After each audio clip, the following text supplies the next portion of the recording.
언니, 머리가 왜 이렇게 숱이 없어졌어? 나도 모르겠어. 걔 요즘 한 움큼씩 빗을 때마다 빠져.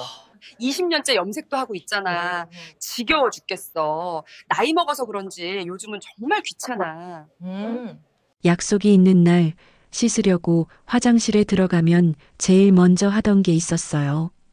거울을 보며 머릿속을 뒤적이며 혼잣말을 하고 있었죠.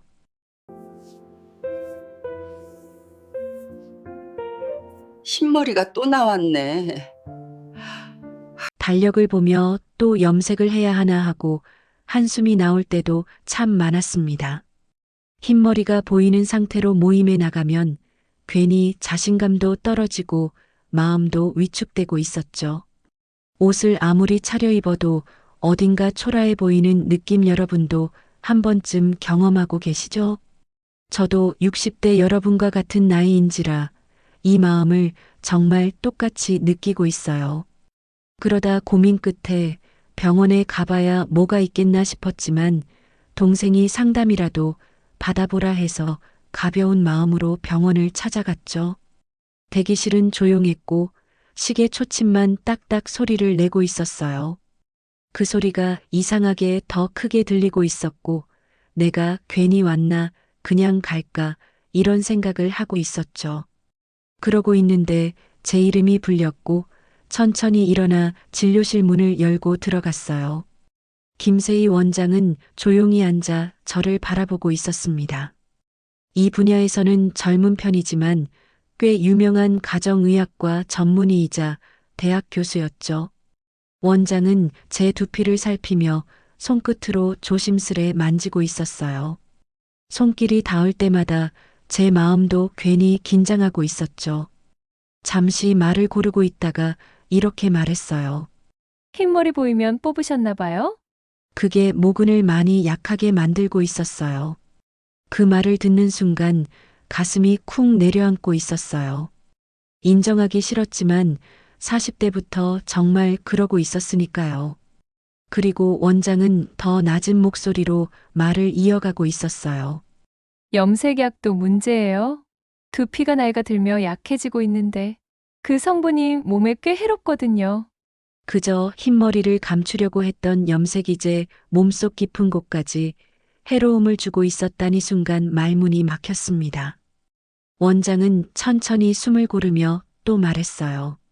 특히 몇몇 성분은 방광을 자극할 수 있다는 보고도 있었어요. 다들 하니까 괜찮겠지 하고 아무렇지 않게 하고 있던 염색. 그게 저에게도 같은 영향을 주고 있었던 거죠. 제 표정이 굳어가는 걸 본 원장은 살짝 미소를 지으며 부드럽게 말했어요. 너무 걱정하지 마세요. 원인이 있다는 건 고칠 길도 있다는 뜻입니다. 구독, 좋아요 한번 꼭 눌러주세요. 그때 원장은 자리에서 천천히 일어나 말했습니다. 이제 직접 보여드릴게요. 눈으로 보시면 훨씬 이해가 쉬우실 겁니다. 원장은 조용히 화면을 켜고 제 두피를 확대해서 보여주고 있었습니다. 화면 속 머리카락은 제가 알고 있던 모습과 완전히 달라 보였습니다.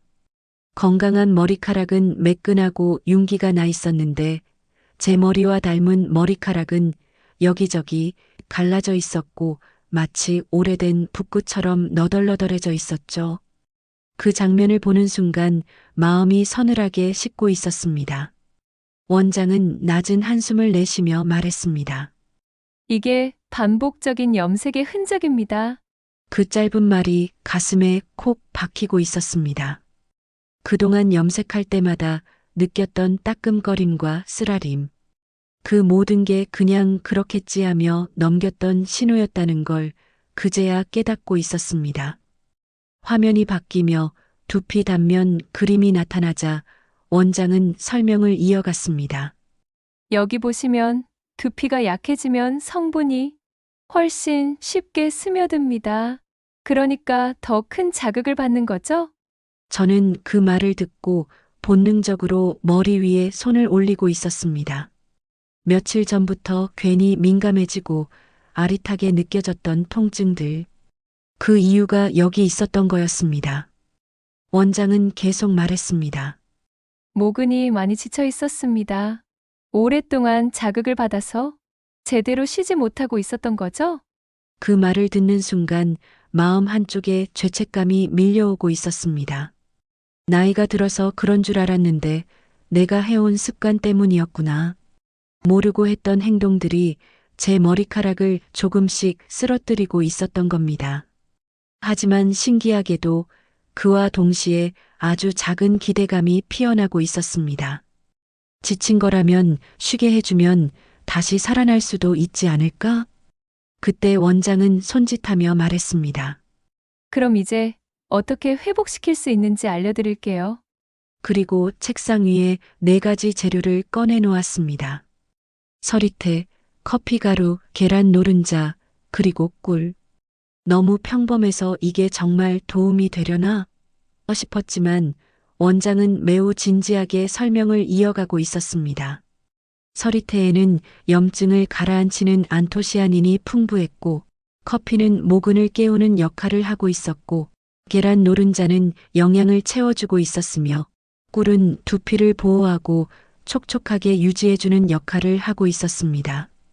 그 설명을 듣는 동안 마음 한쪽에 차분함이 스며들고 있었습니다. 몸이 받아들일 수 있는 자연 재료들이니 더 믿음이 갔습니다. 그래, 이번에는 정말 제대로 해보자. 그렇게 결심하고 있었죠. 저는 부엌 테이블에 서리태 가루와 커피 가루, 계란 노른자, 그리고 꿀을 하나씩 꺼내 놓고 작은 볼에 서리태 가루 1스푼을 넣자 고소한 콩 냄새가 올라왔고 그 위에 커피 가루를 섞으니 주방 안으로 따뜻한 향이 퍼지고 있었죠.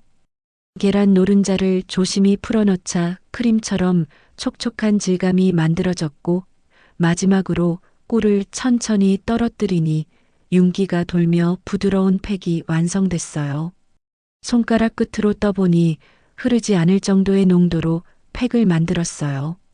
이렇게 만든 팩을 두피에 어떻게 바르는지 원장은 직접 알려주시대로 정수리와 M자 라인이 순서대로 저는 정수리부터 시작해 머리를 여러 갈래로 나누며 두피 사이사이에 고르게 펴발랐어요.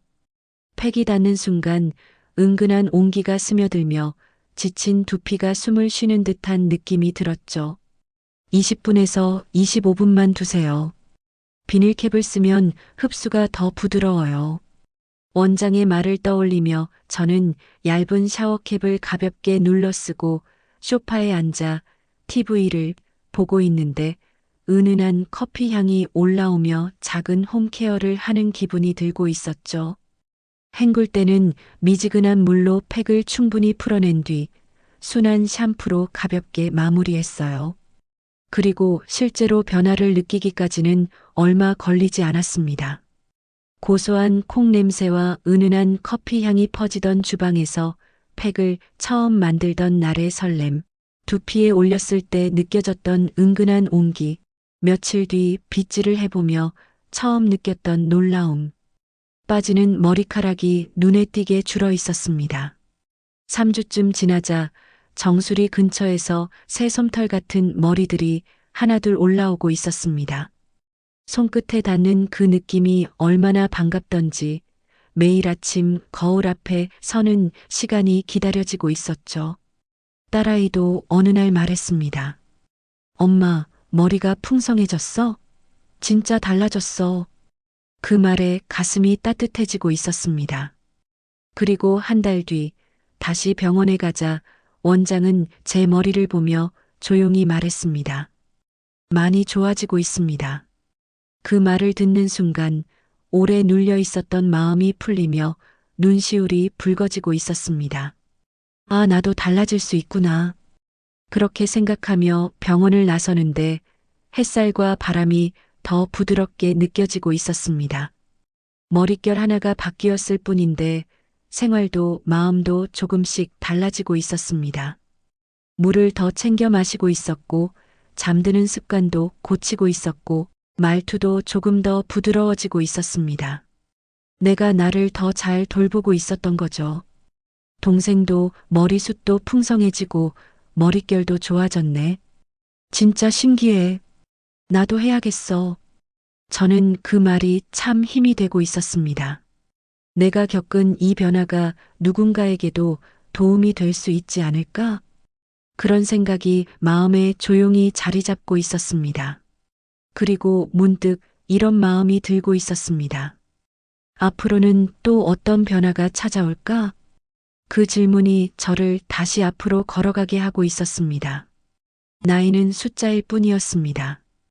돌보면 다시 살아나는 건 머리뿐만 아니라 마음도 같았습니다.